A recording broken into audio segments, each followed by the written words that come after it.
পরাণে তুমি রইলা ভুলিয়া। সুবহানাল্লাহ।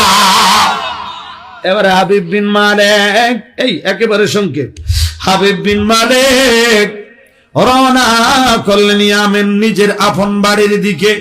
বন্ধুরা রে আমার, দৌড়ায় রওনা করলেন, দ্রুত বাড়ির দিকে রওনা করলেন। অনেক লম্বা কথা, যাইতে যাইতে যাইতে যাইতে ইয়ামেনের বাদশা হাবিব বিন মালিক দলবল সবকিছু ফালাইয়া কালিমার মালা গলায় লইয়া মুসলমান হইয়া নিজ মাতৃভূমিতে ফিরলেন। যাইয়া বাড়ির মধ্যে যাইয়া ঘরের দরজার মধ্যে যাইয়া